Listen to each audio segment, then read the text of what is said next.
আসসালামু আলাইকুম everyone, welcome back to my Facebook page প্রতিদিনকার আয়োজন। সবাই কেমন আছেন? সেই সাথে আমার রান্না বান্না। আমি আজকে রান্না করব চিকেন বিরিয়ানি। আমি কিছু মুরগির মাংস নিয়েছি আর পাতিলে তেল দিয়ে দিচ্ছি। পরিমাণ মতো তেল দিয়ে দিয়েছি। তেল গরম হয়ে এসেছে, এই পর্যায়ে মাংস দেব। সামান্য লবণ দেব, 1 চিমটি হলুদ দেব। মাংসটা একটু ভেজে নেব।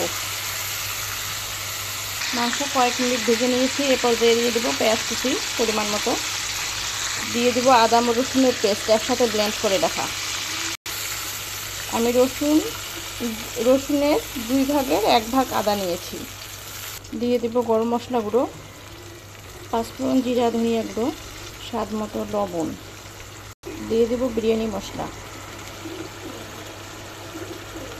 কালারের জন্য আমি আরেকটু হলুদ দিয়ে দেবো, একটু মরিচের গুঁড়ো দিয়ে দেবো। এটা কিন্তু অপশনাল, আপনারা চাইলে স্কিপও করতে পারেন, কাঁচামরিচ বাটা ইউজ করতে পারেন। আমি একটু মাংসের মশলাও অ্যাড করব, মুরগির মাংসের মশলা। মাংসটা ভালো করে কষিয়ে নেব। কয়েক মিনিটের জন্য ঢেকে দেব, যাতে মাংসটা ভালোভাবে সিদ্ধ হয়ে আসে। মিডিয়াম হিটে রান্না করব। এদিকে ডিম সিদ্ধ বসিয়ে দিয়েছি।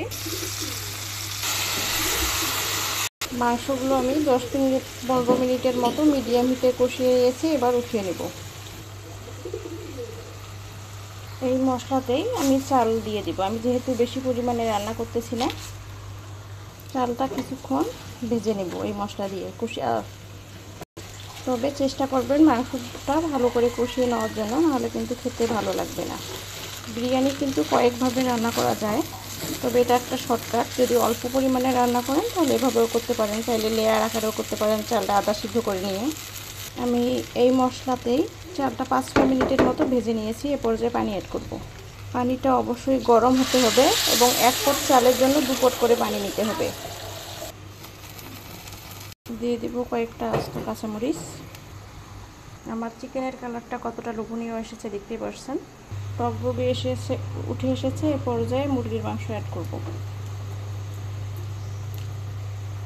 তবে ঝরঝরে পোলাও বা বিরিয়ানির ক্ষেত্রে পানির পরিমাণটা কিন্তু মাস্ট ভালোই হতে হবে, পরিমাণ মতো হতে হবে, না হলে কিন্তু খেতে ভালো হবে না, লেটকা হয়ে যাবে।